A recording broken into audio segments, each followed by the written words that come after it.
Kejadian pasal 4, Kain dan Habel. Kemudian manusia itu bersetubuh dengan Hawa istrinya, dan mengandunglah perempuan itu, lalu melahirkan Kain. Maka kata perempuan itu, "Aku telah mendapat seorang anak laki-laki dengan pertolongan Tuhan." Selanjutnya dilahirkannya Habel, adik Kain, dan Habel menjadi gembala kambing domba. Kain menjadi petani. Setelah beberapa waktu lamanya, maka Kain mempersembahkan sebagian dari hasil tanah itu kepada Tuhan sebagai korban persembahan. Habel juga mempersembahkan korban persembahan dari anak sulung kambing dombanya, yakni lemak-lemaknya. Maka Tuhan mengindahkan Habel dan korban persembahannya itu, tetapi Kain dan korban persembahannya tidak diindahkannya. Lalu hati Kain menjadi sangat panas dan mukanya muram. Firman Tuhan kepada Kain, "Mengapa hatimu panas dan mukamu muram? Apakah mukamu tidak akan berseri jika engkau berbuat baik? Tetapi jika engkau tidak berbuat baik, dosa sudah mengintip di depan pintu. Ia sangat menggoda engkau, tetapi engkau harus berkuasa atasnya." Kata Kain kepada Habel adiknya, "Marilah kita pergi ke padang." Ketika mereka ada di padang, tiba-tiba Kain memukul Habel adiknya itu, lalu membunuh dia. Firman Tuhan kepada Kain, "Di mana Habel, adikmu itu?" Jawabnya, "Aku tidak tahu. Apakah aku penjaga adikku?" Firman-Nya, "Apakah yang telah kau perbuat ini? Darah adikmu itu berteriak kepadaku dari tanah. Maka sekarang, terkutuklah engkau, terbuang jauh dari tanah yang mengangakkan mulutnya untuk menerima darah adikmu itu dari tanganmu. Apabila engkau mengusahakan tanah itu, maka tanah itu tidak akan memberikan hasil sepenuhnya lagi kepadamu. Engkau menjadi seorang pelarian dan pengembara di bumi." Kata Kain kepada Tuhan, "Hukumanku itu lebih besar daripada yang dapat kutanggung. Engkau menghalau aku sekarang dari tanah ini, dan aku akan tersembunyi dari hadapanmu, seorang pelarian dan pengembara di bumi. Maka barang siapa yang akan bertemu dengan aku, tentulah akan membunuh aku." Firman Tuhan kepadanya, "Sekali-kali tidak. Barang siapa yang membunuh Kain, akan dibalaskan kepadanya 7 kali lipat." Kemudian Tuhan menaruh tanda pada Kain, supaya ia jangan dibunuh oleh barang siapapun yang bertemu dengan dia. Lalu Kain pergi dari hadapan Tuhan, dan ia menetap di tanah Nod, di sebelah timur Eden. Keturunan Kain, Set dan Enos.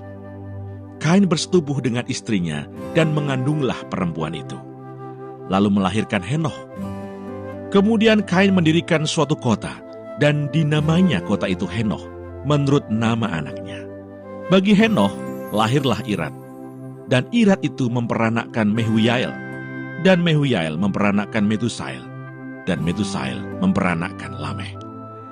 Lameh mengambil istri 2 orang, yang satu namanya Ada, yang lain Sila. Ada itu melahirkan Yabal. Dialah yang menjadi bapa orang yang diam dalam kemah dan memelihara ternak. Nama adiknya ialah Yubal. Dialah yang menjadi bapa semua orang yang memainkan kecapi dan suling. Sila juga melahirkan anak, yakni Tubal Kain, bapa semua tukang tembaga dan tukang besi. Adik perempuan Tubal Kain ialah Naamah. Berkatalah Lameh kepada kedua istrinya itu, "Ada dan Sila, dengarkanlah suaraku.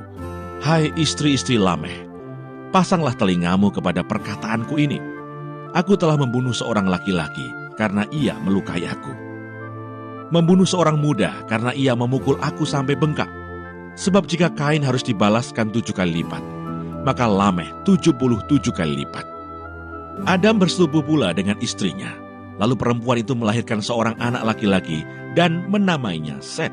Sebab katanya, "Allah telah mengaruniakan kepadaku anak yang lain sebagai ganti Habel, sebab Kain telah membunuhnya." Lahirlah seorang anak laki-laki bagi Set juga, dan anak itu dinamainya Enos. Waktu itulah orang mulai memanggil nama Tuhan. Kejadian pasal 5. Keturunan Adam. Inilah daftar keturunan Adam. Pada waktu manusia itu diciptakan oleh Allah, dibuatnyalah dia menurut rupa Allah. Laki-laki dan perempuan diciptakannya mereka.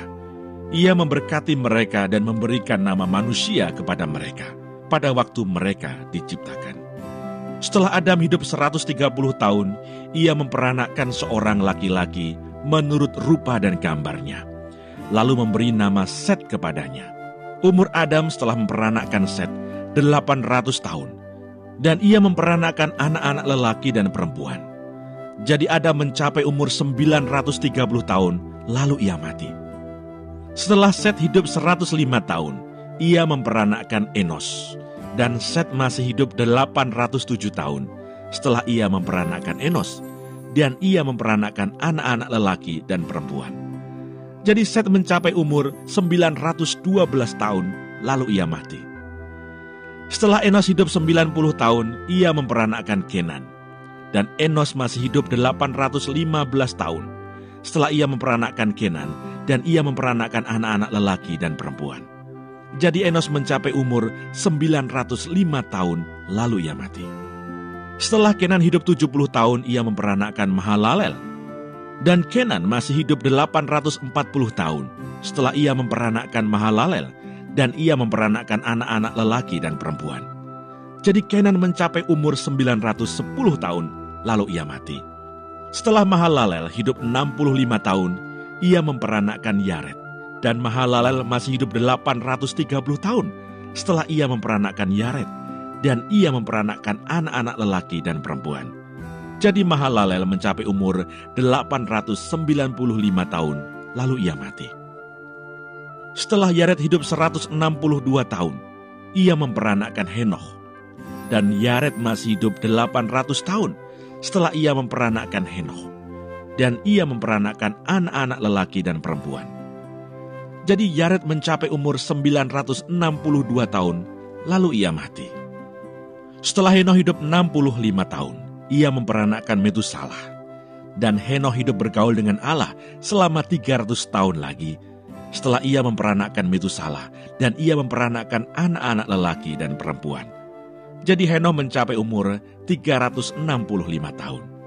Dan Henoch hidup bergaul dengan Allah, lalu ia tidak ada lagi, sebab ia telah diangkat oleh Allah. Setelah Metusalah hidup 187 tahun, ia memperanakkan Lameh. Dan Metusalah masih hidup 782 tahun setelah ia memperanakkan Lameh, dan ia memperanakkan anak-anak lelaki dan perempuan. Jadi Metusalah mencapai umur 969 tahun, lalu ia mati. Setelah Lameh hidup 182 tahun, ia memperanakkan seorang anak laki-laki dan memberi nama Nuh kepadanya. Katanya, anak ini akan memberi kepada kita penghiburan dalam pekerjaan kita yang penuh susah payah di tanah yang telah terkutuk oleh Tuhan. Dan Lameh masih hidup 595 tahun setelah ia memperanakkan Nuh, dan ia memperanakkan anak-anak lelaki dan perempuan. Jadi Lameh mencapai umur 777 tahun, lalu ia mati. Setelah Nuh berumur 500 tahun, ia memperanakkan Sem, Ham, dan Yafet. Kejadian pasal 6. Kejahatan manusia. Ketika manusia itu mulai bertambah banyak jumlahnya di muka bumi, dan bagi mereka lahir anak-anak perempuan, maka anak-anak Allah melihat bahwa anak-anak perempuan manusia itu cantik-cantik. Lalu mereka mengambil istri dari antara perempuan-perempuan itu, siapa saja yang disukai mereka. Berfirmanlah Tuhan, Rohku tidak akan selama-lamanya tinggal di dalam manusia, karena manusia itu adalah daging, tetapi umurnya akan 120 tahun saja. Pada waktu itu orang-orang raksasa ada di bumi, dan juga pada waktu sesudahnya. Ketika anak-anak Allah menghampiri anak-anak perempuan manusia, dan perempuan-perempuan itu melahirkan anak bagi mereka.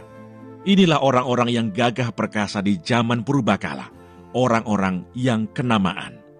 Ketika dilihat Tuhan bahwa kejahatan manusia besar di bumi, dan bahwa segala kecenderungan hatinya selalu membuahkan kejahatan semata-mata, maka menyesallah Tuhan bahwa ia telah menjadikan manusia di bumi, dan hal itu memilukan hatinya.